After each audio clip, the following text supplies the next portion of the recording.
गावामध्ये फिरत असताना काही समस्या आपल्याला उद्भवतातच, परंतु काही नागरिकांची चर्चा करूया की नेमकं सध्याचं राजकारण कशा गाव लेवलच्या पातळीवर कशा प्रकारे आहे, आणि काही नागरिक आपल्या सोबत आहेत त्यांच्याकडून जाणून घेऊया की काय सांगाल मामा, कसे आहेत, बरे आहेत?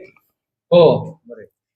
काय सांगाल गाव लेवलचं जर राजकारण पाहायला गेलं तर कसं कसं आहे? गाव लेवलचं चांगलं आहे ना राजकारण आमच्यातलं. म्हणजे कसं आहे काय, आता बीजेपीचे तर म्हणजे आता हा विषय जे आहे बीजेपी तर आमच्यात नाहीतच. तुरळक आता थोडे थोडे असते तर गावागणित थोडे तुरळक मतदान होईल, पण जास्त मतदान आम्हाला काँग्रेसलाच होते, कारण का काँग्रेसनंच विकास केलेला आहे आमचा पहिलेपासून. कर्जमाफीवर काय सांगा? कर्जमाफी केलीच नाही ना त्यांनी. गावागणित एक दोन चार लोकांना ती केलेली कर्जमाफी, आणि त्यांनी सरकारनं लगेच म्हणलेले आहेत की सगळ्यालाच कर्जमाफी आम्ही दिलेली. एक दोन लोकांना तुमच्या गावामध्ये असं जर कर्जमाफीचं बघितलं, मोजक्या लोकांना का दिली? मोजक्या लोकांना का दिली म्हणजे त्यांचं तुम्हाला एक उदाहरण सांगतो मी तुम्हाला. भाजपवाल्याचं काय ते एक विकास आणि योजना असे दोन मुलं असतात. मग ती भाजपवाल्याचं कसं आहे, विकास दाखविण्यासाठी किंवा विकासला मोठं करण्यासाठी योजनेला त्याला दररोज शिदुरी बांधून द्यायची, त्याला घेऊन जायला लावायची.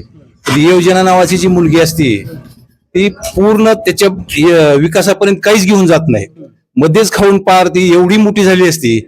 विकास हा पूर्ण ही होऊन गेलेला आहे, म्हणजे विकास राहिलाच नाही, फक्त योजना मोठी झाली. म्हणजे सांगायचं तात्पर्य म्हणजे मोठमोठ्या घोषणा करायच्या, मोठमोठ्या योजना राबवायच्या, आणि डायरेक्ट विकासाच्या रूपानं काही करायचं नाही. फक्त योजना ह्या नावानं फक्त मोठं करायचं. लाडकी बहीण असेल, आमका असेल, तमका असेल, नाही ते योजना जाहीर करायच्या आणि विकासापर्यंत विकास करायचाच नाही. असंही भाजपचं सध्या चालू आहे. सध्या जर पाहायला गेलं तर प्रत्येक आपल्या लातूर जिल्ह्यातील अनेक आमदार एकमेव धीरज देशमुख किंवा देशमुख फॅमिलीवरती एक आरोप करतायत की काँग्रेसच्या म्हणजे जे शेतकऱ्याचा ऊस आहे, शेतकऱ्याचा काटा मारला जातो, अशा प्रकारचे अनेक आरोप होत आहेत. तुम्ही काय केलं, अमित देशमुखांनी स्वतः काय केलं, असं त्यांचे एक मतं आहेत आणि त्यांनी भाषणामधून ते व्यक्त होत आहेत. परंतु ही टीका आता या सामान्य नागरिकांकडून जाणून घेऊया. ही टीका करणं, अशा प्रकारचं राजकारण करणं किंवा विकासावर न बोलता असं टीका टिप्पणीमध्येच आपलं सगळं संपवणं, त्यांनी जी काटा मारला म्हणतात ना, जवळपास 40 वर्षापासून मांजरा कारखाना चालू आहे. ह्याला फक्त काटा मारायला दिसतोय कधी, कुठलं तरी मतदान आलं की त्यावेळेस काटा मारला. अरे मग तुम्ही 40 वर्ष गप का बसलात, का तुझी हे केलं नाही? बरं, काटा मारला, सरकार कोणाचं आहे, त्याच्यावर देखरेख कोणाची आहे? भाजपची. आणि मग तुम्ही कुणाला म्हणता काटा मारला म्हणून? तुमच्या नियमानं कोणी जे अधिकृत माणसं आहेत ती बघा, चौकशी करा. उभं विनाकारण राजकारण करायचं म्हणून निवडणूक आली की काटा मारला, असं कसं चालतंय? सरकार त्यांचं आहे. गेल्या 15 दिवसापूर्वी ह्याने म्हणतात काटा मारला, बीजेपी वाले म्हणतात काटा मारला.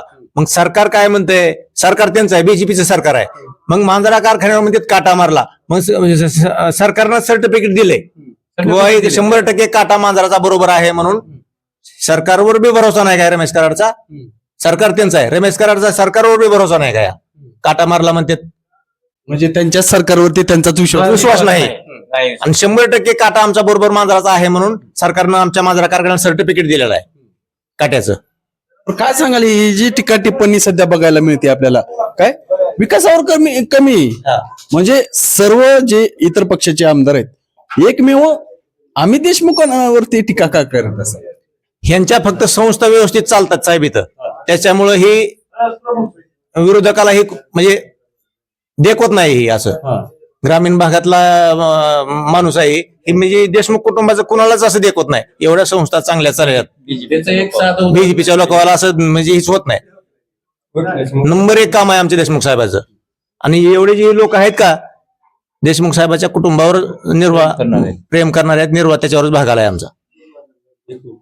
तुम्ही जे तर पाहायला गेलं तर या ठिकाणी अमित देशमुख वरती वैयक्तिक प्रेम करणारी ही जनता आहे आणि सावरगाव या ठिकाणीची जनता आहे. आणि मग बघायला जर गेलं तर राजकारण एवढं खालच्या पातळीवर कधी जातं आणि इलेक्शन मध्येच का जातं, हा प्रश्न तर सर्वसामान्याला पडलेलाच आहे.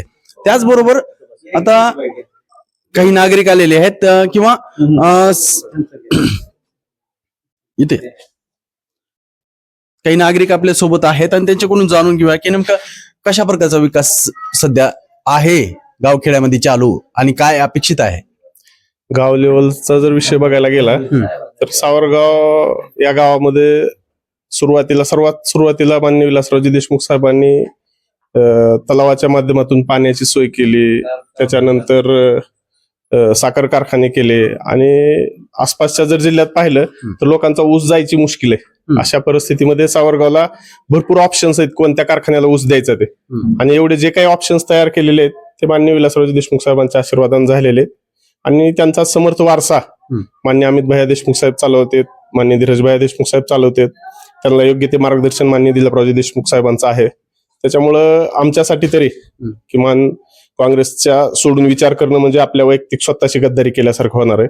त्याच्यामुळं सावरगाव असेल किंवा हा मांजरा पट्ट्यातला जो काही भाग आहे तो कायमस्वरूपी विलासरावजी देशमुख साहेबांच्या विचारांना मानणारा मतदार आहे. त्याच्यामुळे आमच्यासाठी तरी काँग्रेसशिवाय कसलाच पर्याय नाही. तुमच्या भागामध्ये जर पाहायला गेलं आता रोटी बोटी याच्यावरचं राजकारण आता येताना आम्हाला पाहायला मिळालं आणि जनता त्याला म्हणजे असं जनता त्या गोष्टीला भुरळ पडेल का त्या गोष्टीला, म्हणजे खाण्यापिण्यावर राजकारण किंवा मतदान करेल. हे बघा, खाण्यापिण्यावर कसं असतंय, पिणारा एकच माणूस जास्त गोंधळ घालत फिरतो. त्याच्यामुळे आपल्याला फक्त पिणाऱ्याचा जास्त बोलबाला आहे की असं वाटतंय.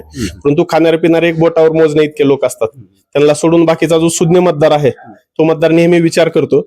आज रोजी देशाच्या आंतरराष्ट्रीय गप्पा मारून उपयोग नाही, तर आम्हाला आमच्या गावामध्ये, आमच्या तालुक्यामध्ये, आमच्या जिल्ह्यामध्ये इथं काय विकास अपेक्षित आहे आणि जो विकास या लातूरच्या जनतेनं विलासरावजी देशमुख साहेब मुख्यमंत्री असताना पाहिलेला आहे तो विकास आम्हाला नंतर पाहायचा आहे.